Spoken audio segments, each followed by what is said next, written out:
Оптимизам, ама без гаранции. Како се наближува долгоочекуваниот јуни, кога земјава треба да знае дали добива или не датум за почеток на преговорите. Се поизвестно изгледа и во изјавите на владините представници дека постои позитивна енергија, ама немаат потврдна порака пред се од пријателите, како што премиерот ги нарекува земјите членки на Унијата од после Берлинскиот самит. Денеска вице-премиерот Османи соречи си истата порака како првиот пат кога најави дека е можно да не успееме да добиеме на 31 март. Тогаш рече дека германскиот Бундестаг може да не стигне да го усвои извештајот за Македонија на Европската комисија. Оти краток бил рокот кога истиот ќе се презентира до одлуката во Брисел, која пак мора да е едногласна за земјава да добие датум.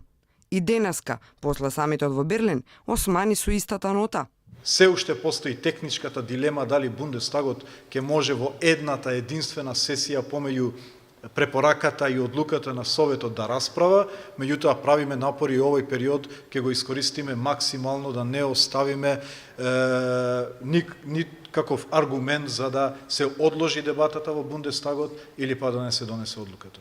Неуспешниот реформски процес е јасната причина која првично елегантно се ставаше во вторплан зад преспанскиот договор, но сега веќе за неисполнетите услови за старт на преговорите отворено се зборува. Па така додека владата говори за пријателски пораки во врска со проширувањето на ЕУ од Берлин, Макрон со директен демант. Фокусот не е на проширувањето, туку на политичката стабилност во регионот. Треба да работиме заедно за да придонесеме за стабилноста. Тоа за Франција значи стратегија за повторно ангажирање во регионот. Во меѓувреме и француската амбасада во Скопје ја објави целата стратегија на Франција за иднината на Западен Балкан. Во неа се наведува дека е покрај значителниот напредок на земјите од регионот и натаму се необходни бројни реформи за трајно да се стабилизира и да одговори на предизвиците со кои се соочува. Кога сме кај тие во администрацијата, ќе сме почекале до крајот на годинава за првите резултати.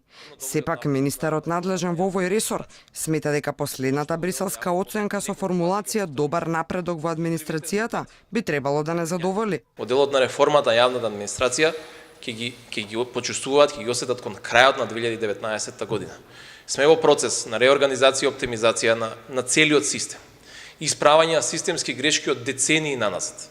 Додека од владата брифираа дека целта на македонското учество на самитот била само да ја представиме нашата успешна приказна, лидерот на опозицијата Мицкоски тврди дека патувањето не зае во Берлин имало сосема поинаква димензија, а тоа е да не се објавува дека Македонија нема да добие датум за преговори, барем до изборите на 5 мај.